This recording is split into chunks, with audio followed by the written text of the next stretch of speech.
I was thinking about it this morning because I'm making all these sound recordings, and I, made 3. I usually run with them, and I'll record as I'm running or moving. And I made a recording this morning in bed, and I started to think about do all these battle raps, and I sort of imagined people around battle, and people came up. It never before had actual people come up. So I was thinking of, people, and I won't say who they are, right? I mean, but people in the conference, I felt like I was speaking to them, and sort of, these are acts, these kind of critical acts, and trying to engage in conversations around, I was thinking about that conversation around community. And I guess some of the things I remember talking or thinking through or trying to think through is the relationship between art making and community and the sort of structures that hold in art that fall apart when a certain vocabulary is introduced. I mean, I guess I'm being vague because I can't really talk about it. I think it's just more of a feeling around trying to capture all these sort of little runaways, runaway people or folks that aren't mentioned, and the kind of implicit conversation, I think, around stability. Like there's something really stable in being able to kind of contemplate community, whereas I'm really interested, in the kind of radical inability to even touch people who have, died really early of cancer or of stress, and so I was thinking a lot about that this morning, and I guess in some ways what I worked on, this particular thing that I tried to work through, they come back, figures that I haven't quite read even though I took a PhD. I mean, I didn't really read what I felt I could read, so I guess in one way, for me, it's always this constant project of retrieval. So I'll say that, and I woke up this morning for the first time sitting in bed trying to gather, people that I hadn't imagined I was in these sort of strange and odd relationships to or with. So I hope that's just starting already. I like that as a start, because there was a lot of discussion about like haunted sentences. Well, not a lot of discussion. There was some discussion that I found was interesting about ghosts and about like our dead, but also this other kind of dead, like the kind of canonical dead. All of these philosophers and theorists, people who will never know, so we're kind of making them real in ways, and then people who have been dead that we're in constant conversation with, through texts or real people or through memory, and so that kind of expansive sense of community in these imaginary conversations. I mean, you gotta wonder, like, what is the function of writing? In some way, there's like this kind of imagined audience. That there's always a sense of address or perhaps a register, but then there's this other kind of like, who are we talking to, or talking through? So this other kind of specter of community. So there are real people, of course, and you all are audience and you all are community, and you just received our work, and whether it was for you or not is for you to decide, right? Like there's something else that happens after this is over that can determine relationships that has nothing to do with our control or our intentions, or, so there's always a kind of a specter of community and contact. Like, when is it substantial and when is it kind of ephemeral? I got this little email from Samantha that was saying, could we talk a little bit about the communities that we're involved in? And just the Friday before I came out here, I was at the Asian American Writers Workshop in DC to talk about like an Asian American avant-garde. And it was like Tom Lin, Pamela Liu, and myself. And the first question was, tell us about coterie and the avant-garde.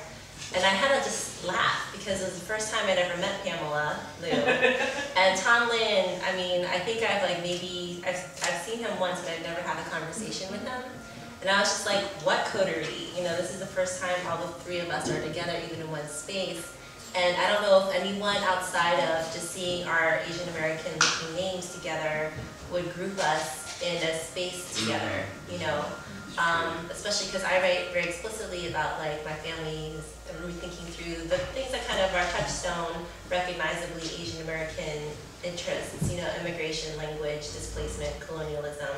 Whereas with Tan and Pamela, those are far more, I think, latent, and other, they manifest those interests in different things.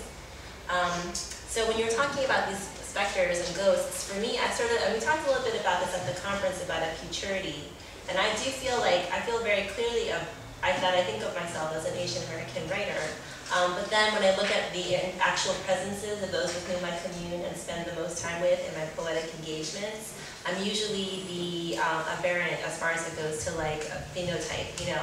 I'm not the one that looks like the others, but that's my home. Together and ever listened to each other and read for each other before, you know, ever. You know, we're like having a 25th reunion, and it's kind of insane. And then there was this article in the Washingtonian, and you know, there are a number of, you know, members of the Darkroom Collective who have won like these really big awards, like, you know, Tracy K. Smith just won a Pulitzer, Natasha Trethewey won a Pulitzer.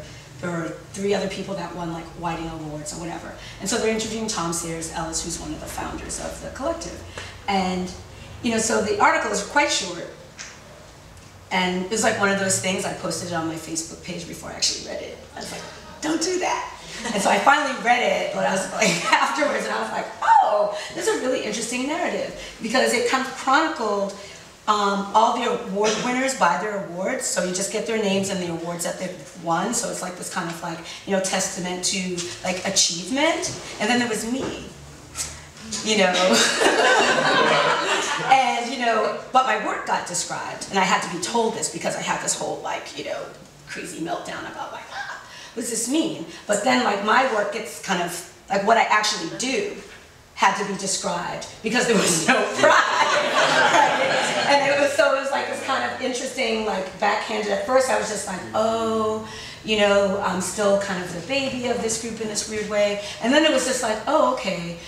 Even though I was more upset about how, you know, innovation and experimentalism, then like my ability to do that kind of got ascribed to the Darkroom Collective. Like that was my reward. My prize was being able to make this work in the Darkroom Collective, which is like a fallacy, because I made that work here in San Francisco among a lot of people who are sitting here in this room.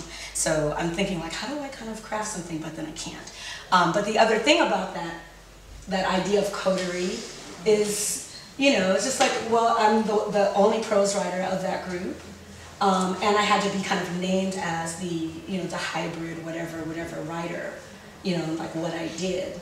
It was like, it stood out in this funny way. And so there's this idea about like who we all are together and what we're all doing. This idea of coterie when, you know, it's not like the Darkroom Collective was Black Took Collective. That's not what was going on, you know, but it kind of, that became clear actually from the article, even though my sense is that a sense of what we were doing was all on the same line, you know, but yeah. But it seems like the coterie concept as you spoke, because I would say that, you know, I'm this sort of obligatory anti-community person. I'm against it. But certainly there's a coterie of practitioners that, and whether or not, and this also brings up this other idea of, do you like people that you're in a coterie community with, which is maybe a different issue altogether. You know, so in some ways I feel like, in one sense, we're all working for the same insurance company, and there's people you'll sit in the lunchroom with and not.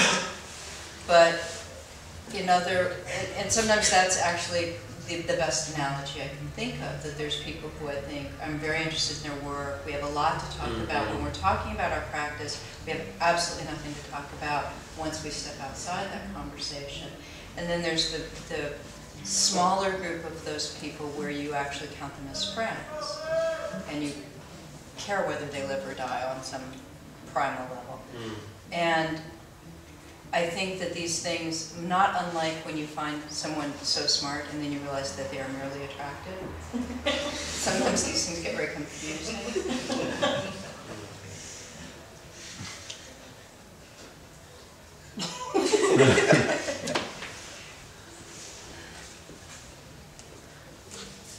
I was thinking how we at the conference didn't get a definition to community, but maybe I'll proffer one.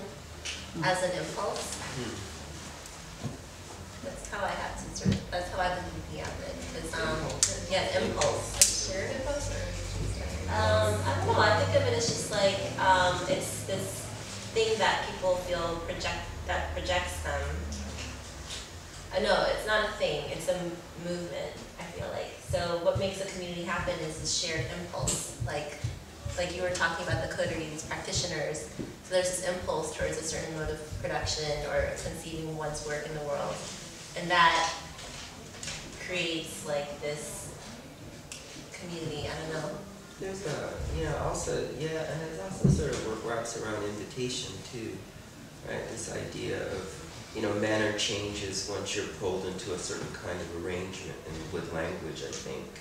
I was thinking about a lot of this because I'm not, just not writing as much anymore because I don't have time, but just, and I find I'm doing so many things that I can only, but I have to prepare or be present in a way that speaks to that word, maybe coterie or community, which I think are related. But I think there's something about just a kind of utter failure, I think, just sort of being present but having to put on a certain kind of performance arrangement that allows me to sit and say, well, I understand, but if I weren't here, I'd be, whatever, like masturbating heavily and sitting in my bed and doing the things that I really care about. You know what I mean? Because I think that's a kind of access, which is, I guess, in some ways that I'm anti.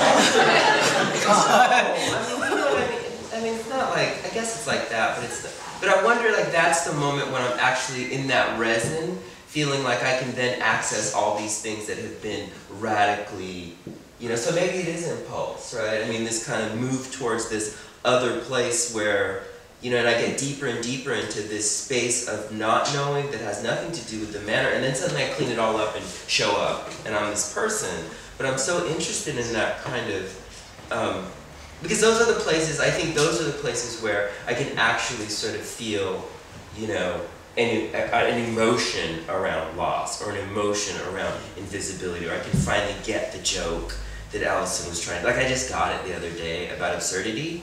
I just got the humor in that after reading it and teaching it, but finally, after I was finally like done with a whole bunch of things, I could kind of feel absurdity or understand absurdity as an aesthetic. So I think like I could leave, right? I could leave, or I could, start dancing, or I could do many things. I could unravel. But I think that sort of give and take is really interesting to me. And then there's the performance of, now I've been invited to speak in a particular space and to perform as a kind of an assailant, or as an ally, or whatever it is. So I'm really interested in that idea of impulse. Well, yeah. Yeah, it's That fascinating. way that the kind of inverse of what you just said. Thinking someone intelligent and finding that they're merely attractive. I think attraction is intelligence, is a form of intelligence. In that way of, like what is propelling you towards another being, another person. That there's something that is perhaps inchoate, that you're not really kind of communicating in like full sentences, but there's some sort of intelligence that kind of, that impulse toward others, or another, or ideas, or concepts, or something. Like, why are you here? Like, were you just kind of curious about what we would say about community? You just wanted to see a reading? These kinds of questions, because I think the conference, some of you weren't there, it was small enough that we were both participants and audience. We did, for the most part, there were lots of other people there who were not, participants in the conference in some way. But that's not what's happening here. An interesting notion about, that was sort of brought up at one point about the durational community. So for the time of this reading, we are this durational community, we're playing our various parts. And what I find interesting in that, especially with some of my work, is when I perform it, people will get up and leave. And then I realized, okay, what's interesting about that is that at that point they're choosing to belong to a different community. And this tells, Or they're hungry. or whatever but that's a different community than the people that say, I'm hungry, but nonetheless I am sitting here for the duration of this piece.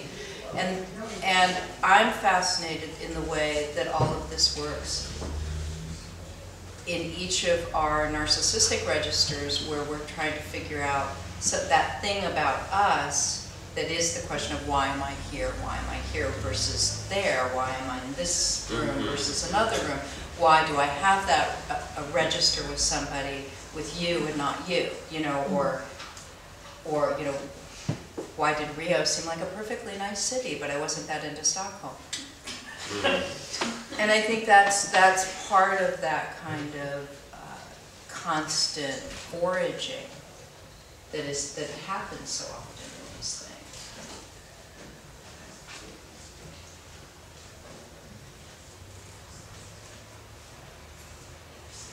Do folks have questions? Jump in.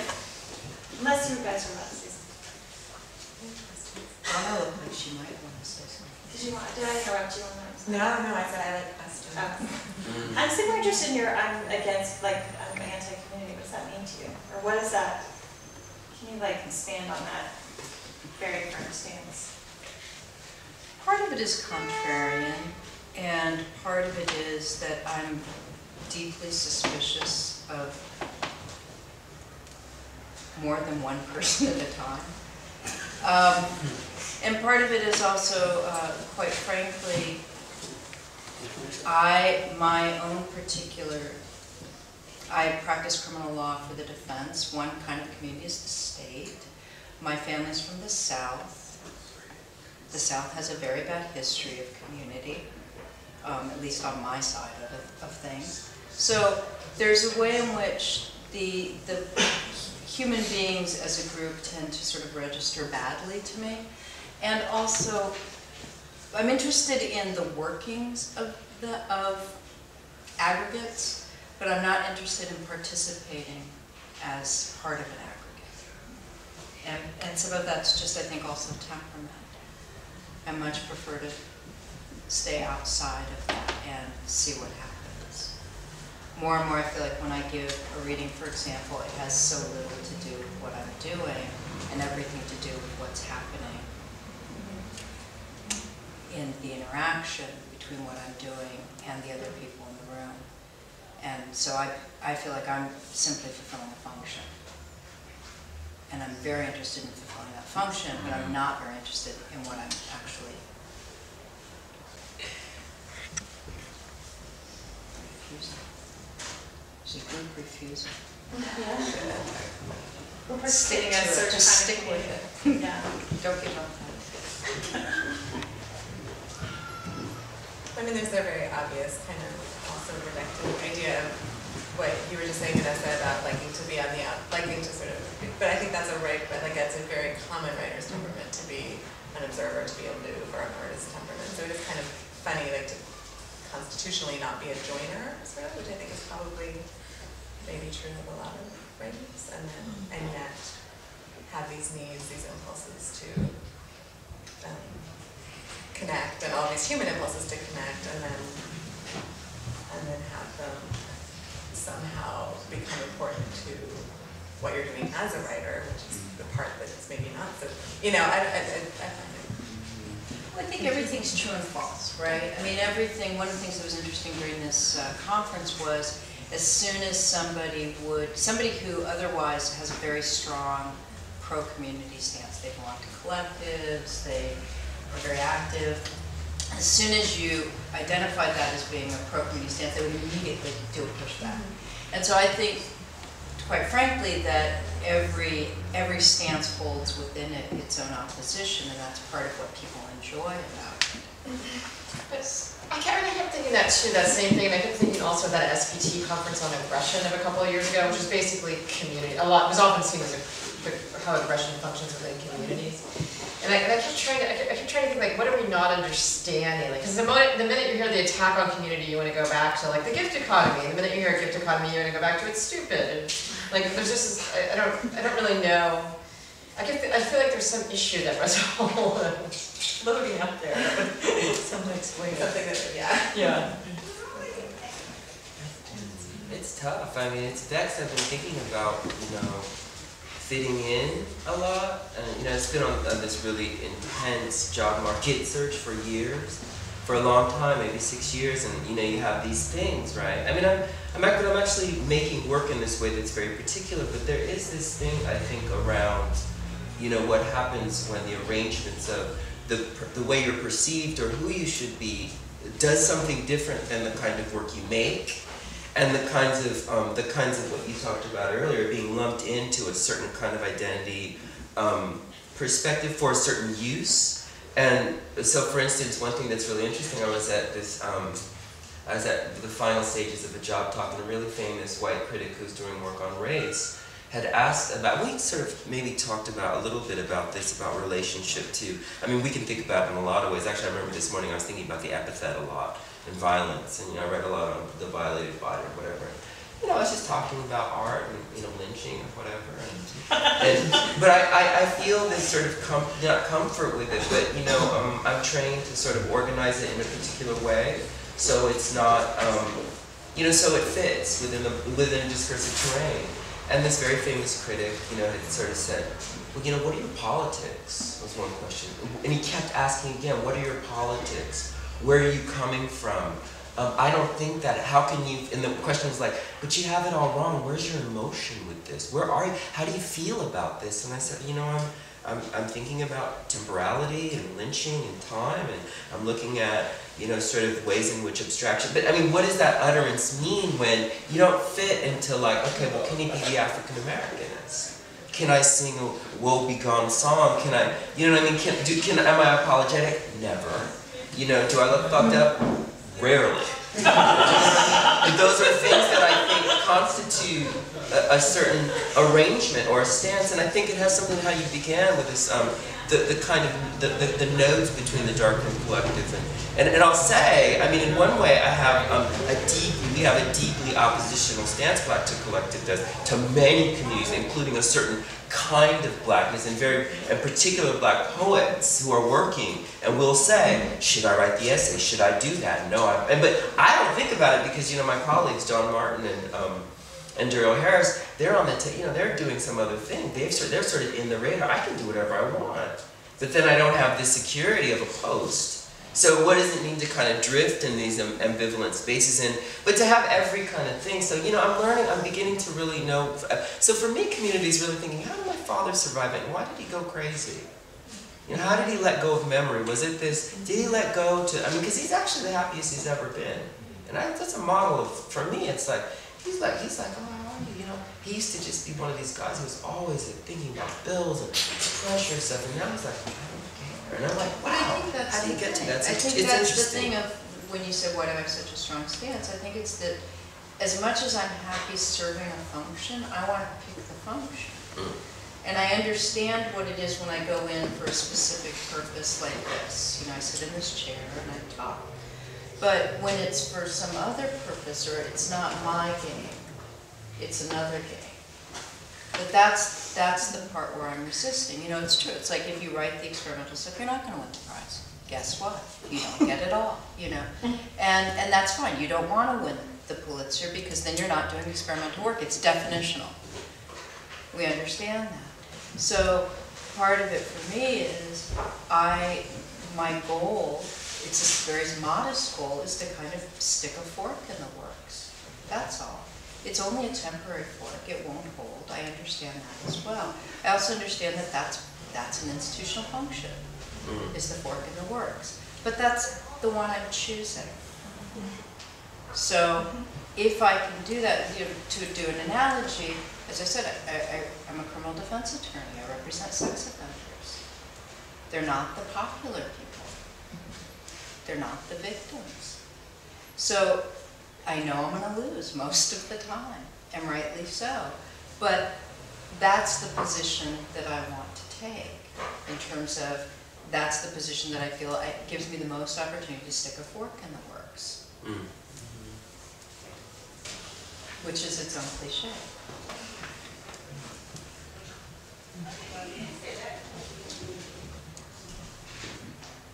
That also seems like a rather traditional self-definition relative to community as well, however.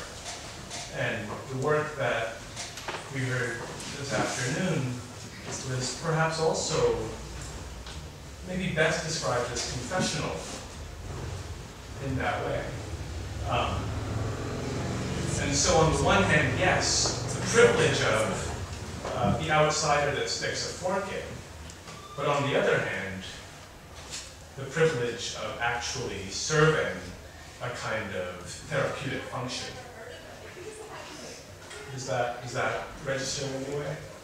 You believe that that the work serves a therapeutic function? Well, just by the way it's being described.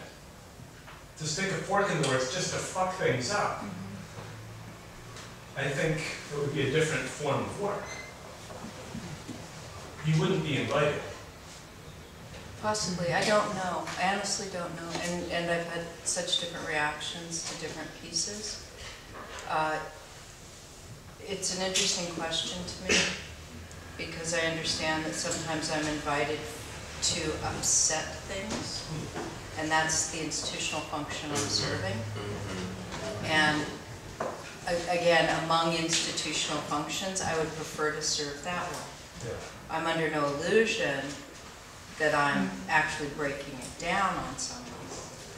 But I would rather do that than to serve the function of making everyone feel a little bit better about themselves at the end of the day. I think other people are more interested in serving that function than am I.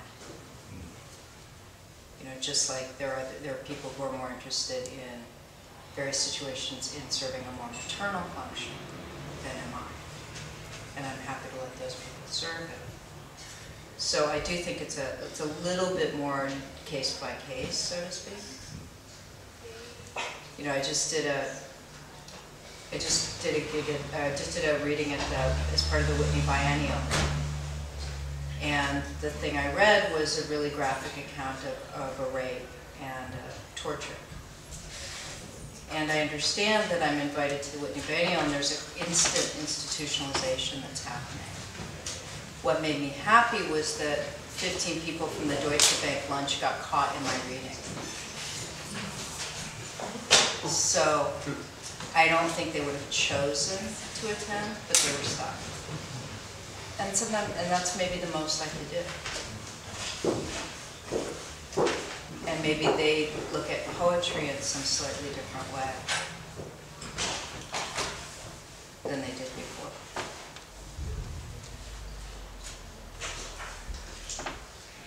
I don't think it's too far afield to sort of think about, you know, what you say around confession. I think it's fascinating in terms of, you know, a certain kind of I don't know, maybe the word that comes to mind is stability or tension, you know, because I mean, for me, it's like I have to say, I went to study with Sharon Olds. I went to work with this particular poet because she was so, it just blew my mind, the kind of work that she was doing at a certain age, even now to a certain extent, but, you know, and then suddenly, it was really interesting, I would turn these things, I remember turning something into Wayne Kestenbaum, he said, oh, have you been studying experimental writing for, and I'm like, no, but like, what is it about, you know, this idea where I actually actively am wanting to confess and do these things, but all the time I sort of get put into this space. And I think it has to do with a certain kind of restlessness. And also what you say I think is really interesting, Vanessa, this idea about, you know, kind of, I don't know what it is, but I think that I have there's like the relationship to sort of when one shows up and when one's able to say, oh, I'm in this chair and I understand this role, or am I being kind of vacuumed into this space, or, you know, or so, yeah, because I think I've been thinking about like people in my generation, my career, like what it means to sort of have a certain, I'm lucky, you know, in lots of ways in terms of just economic stability, because I just know how to move in the world. But I mean, you know, I look at my friends who are like doing certain things on the tenure, there's a certain stability on the tenure track, and they're doing these things, a certain kind of financial thing that happens, that where you can make this work. And I mean, I don't know if it's, the seduction isn't that I want that, but I'm understanding now a certain kind of, you know, a certain freedom. And it's something that I, you know, again, I keep thinking about my father. You know, he told me when I was really young, probably like, you know, I don't know if he knew I was gay or not, but he said, you know, early. And I internalized that maybe at 7 or 8, like, because he knew that I was going to do this crazy thing. So I always have to have like a stable force around me. But this is really interesting to me, this question of how you mediate or rope around the idea of sort of, you know, yeah, I mean, how much do you want to fuck it up? You're constantly fucking, but you still want to eat. You want this. You want to be able to travel. You want to pass through. You know that you're going to get messed with if you're. You know, if I have to say, you know, when if I'm moving too quickly, you know, through TSA, I never think about it, but I was late the other day. I never missed a plane, but I missed a plane. Oh my God, I never thought I could just go through because I was suave, you know? But I got so jacked because I was late. I got so, like, again and again kind of interrogated. You know, people are looking at me and it's like, I was just late for that one time. And it was late because I was doing a number of readings across the country, doing the thing that I should be doing. But it slowed me up and it made me a certain kind of way, you know, but I got, you know, that kind of, it's very interesting to me, like, the kind of what it means to be stable and sort of to confess or be, sorry, I'm just, you know, thinking. I'm gonna just say that, like, all embedded and threading through your comments is something that's like the big bugaboo in the room, which is the academic institution and how that is totally interlaced and cut through what we are trying to discuss as community as if it stands organically somehow in its own little infrastructure, right? And I mean, of all of us here, so many of us have gone through programs, are either still students or teaching students, many of them graduate students. And I feel like that's something that we need to, I mean, we're just at this conference about community hosted by one of the UCs, you know. So I feel like when we talk about community, we have to also keep, like, I still stand by my initial proffer of the community impulse, but I do have to say that we should talk about how that's inflected and cut through by these other institutional frameworks that, you know, for maybe because of the exigencies of trying to be a creative producer of language in the world, what sorts of lifestyles are available to us that allow this incredibly thorough engagement, many times at a very, you know, using difficult discourse that we use to like kind of like arm the work that we do. But I feel like we need to talk more explicitly about that here. And with that ball of wax being open, I think we should probably end. Unless you want to just finish. I didn't interrupt you again. No. Okay. Thank you, Tisa, Vanessa, Renal.